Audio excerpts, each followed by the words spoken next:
Joyeuse. Très enlevé, très enlevé. C'est vraiment un grand plaisir de jouer, à part la cavale du début, donc le côté très thriller qui commence la saison et qui finit la saison.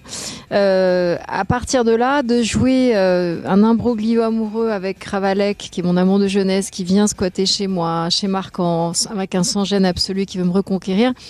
Ça permet de montrer d'Alice, en tout cas, une facette extrêmement ludique, intime, un peu fantasque, et quelque chose que j'aime à faire de plus en plus avec Alice, c'est de montrer ce côté-là. Des situations assez cocasses, du thriller, je le prononce en français, ça démarre sur les chapeaux de roue. Et beaucoup de coquinerie. Sans une Alice très coquine. Et des deux dans le couple, je suis pas la plus sérieuse finalement, pas celle qu'on croit en tout cas. Et donc même avec Victor, mon greffier, tout ce jeu de dupes où tout le monde se manipule pour obtenir ce qu'il veut, tout en n'étant pas dupe de ce que fait l'autre. Enfin, c'était un grand bonheur, c'est très bien écrit et très joyeux à faire et j'adore ça.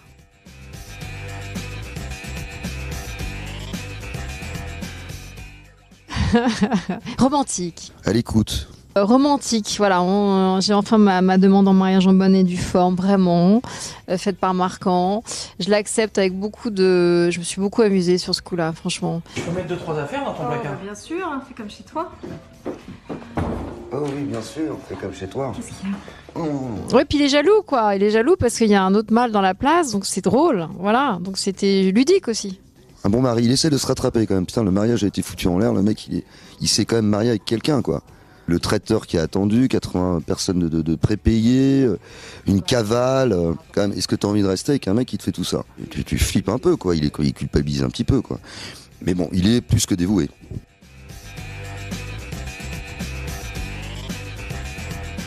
Oh, alors ça, c'est pas toujours torride. Appétissant. Je sais pas, un petit bisou, quoi. Je veux dire, quelque chose de tendre, de sincère. Une belle aspiration, et puis on y va, quoi.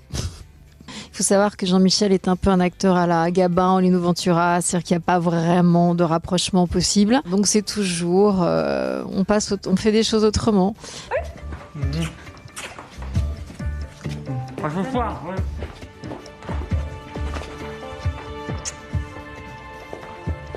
En même temps, quand même, il se détend un peu. Ça devient, c'est la routine, quoi. Non, mais c'était bien. Vraiment, cette saison, entre les deux, il y a aussi de la tendresse.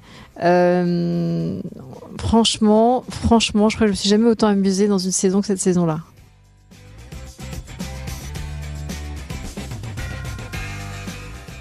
Mon état d'esprit, guerrière. Ah, très militaire.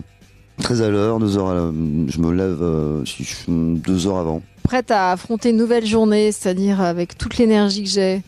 J'ai l'impression d'être une locomotive. Moi, après il y en a d'autres sur le tournage des locomotives, mais d'être une des locomotives. Voilà, direct, petit café, petite douche, au taquet, je révise mes textes. Et puis c'est parti, quoi. D'être connecté avec Jean-Michel, que je vois souvent, donc savoir s'il est bien luné, pas luné, il a bien dormi, pas bien dormi, moi pareil. On travaille beaucoup à deux, on est 2 instruments qui doivent s'accorder ou pas, mais c'est mieux si on s'accorde. Et puis pareil avec Guillaume Carco, que j'aime beaucoup, et Loïc sur cette saison, voilà, qui a été merveilleux.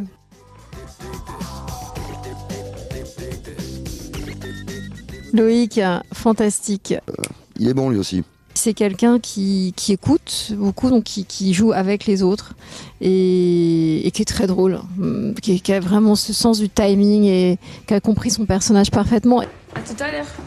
Salut les enfants. Alors comme ça, il fait dans la pâtisserie. Ouais. Voilà. Mais on va se coltiner combien de temps, putain de boulet ? Mais vous voyez une espèce de miel, un truc gluant, de la colle ? Une espèce de boulet, quoi, de 350 kilos. Ben, c'est lui. Voilà, mais il le fait merveilleusement bien. C'est un très très bon acteur, notre camarade Loïc. Il le fait avec beaucoup de légèreté. C'est un acteur qui, mine de rien, puis penser un peu à Alain Chabat avec qui j'avais travaillé. C'est un acteur qui, mine de rien, te lance des trucs un peu sur le même ton. C'est un peu comme ça en demi-teinte. Et finalement, il y a tellement de sous-textes, c'est tellement ciselé, c'est tellement précis que finalement, il y a beaucoup à jouer en face, quoi. Il y a beaucoup à répondre. Et moi, tout l'enjeu, c'était vraiment d'improviser le plus possible avec lui sur cette saison. Encore là, sur les derniers jours de tournage, il y avait une scène où il n'y avait rien d'écrit, me donner une information. Donc j'ai dit, Loïc, vas-y, fais-moi une impro, quoi. Gratte, voilà. Et on en fait une scène, voilà. Et ça, on l'a fait beaucoup cette saison aussi, et c'était super.